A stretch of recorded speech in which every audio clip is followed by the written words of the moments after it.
What's up, storytellers? I'm Garlic, and it's been a long day.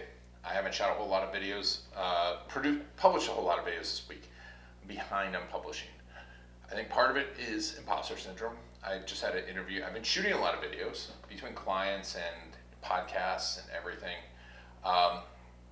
And today I had an interview with Chris Kelso about imposter syndrome. It's a great podcast that's going to come out. He wrote a book, Overcoming Imposter Syndrome.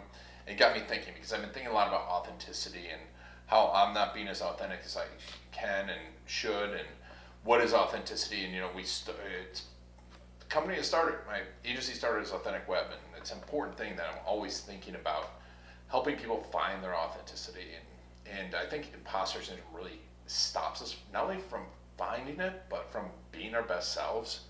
I know it does with me, because you think if you're on the agency side, if you're doing work for clients, and eventually the work you do you'll have problems with it. It's not always going to turn out the best. It's not always going to work the best. In fact, that's the nature of the beast. Is like by the time you see someone's success, they've had this ton of failures. And the more of an expert you become as well, the more you can see all the things that you could have done, that you should have done, maybe that are possible. And imposter syndrome creeps up in all of us. It's 70% of us who we're talking about today. And I get it too. I'm like, are videos good enough? Why aren't we not getting more views? Why are we not getting more results in some of this stuff? And it leads me to doubt. And also, like with client stuff, I'll be honest, there's times stuff doesn't work as much as it should. What we found also is there's times that most of the time when stuff does work, people don't tell you. Everyone that is going to watch my videos isn't going to tell me how it helped them. They might be thinking it, might be thinking, hey, I don't need to tell him because he already knows it works. And usually it's the opposite way around. People are going to call you out because they think you're an imposter. I saw it the other day with someone helping other videographers and starting to be a coach, a videography coach, which I think everyone needs a coach. Everyone needs the shortcuts to systems. I wish there would have been something when we started that I could have bought and spent X thousands of dollars on that would have showed me the systems, that I didn't have to be guessing over and over again. And now I get that shortcut. But it's easy to see those comments. It's easy to see those negative comments and have imposter syndrome. And I think the other way it affects me, and I think it affects everyone, is like I said, the authenticity. Because you're trying to be something, and I'm trying to do something, and I look at other people's videos, and we should be mimicking other people's videos, but also being ourselves. And I don't let enough of that out. It's always a guard, because you kind of have to have that guard as an entrepreneur.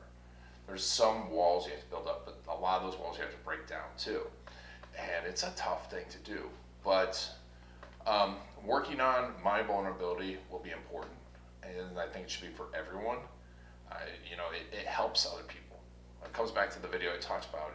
The more vulnerable you are, the more you let yourself out there, the more people are going to see, hey, these are real people. And I think I was talking today on the podcast about it, which I'll put a link down below. It's really, really good podcast about what it can do to a business and how it can prevent you from adapting and changing. But I also think that there's a lot of quote-unquote entrepreneur coaches, quote-unquote YouTube experts showing you how much money they're making, showing you all their success.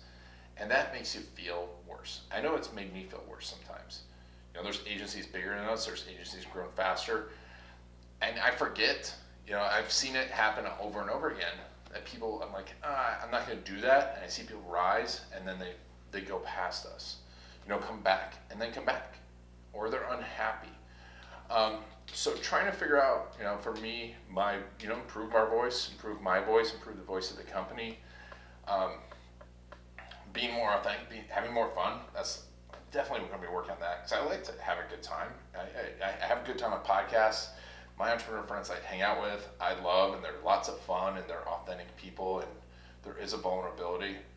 But yeah, I think overcoming imposter syndrome, not recognizing it, first you got to start recognizing it, seeing it, and then seeing how it's affecting your authenticity, seeing how it's affecting my authenticity, seeing how it's affecting how I'm changing. And also the other thing I think it does for me too is a lack of belief in some of the things that we're doing. So I don't push forward when it gets a little tough.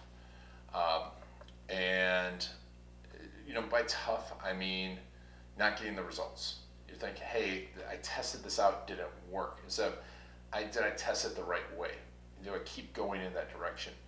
And there's a lot of stuff that imposter syndrome can do, and we just don't talk about it enough. And that's why I was excited to talk to Chris today, have that podcast. But it also is what stops me from publishing.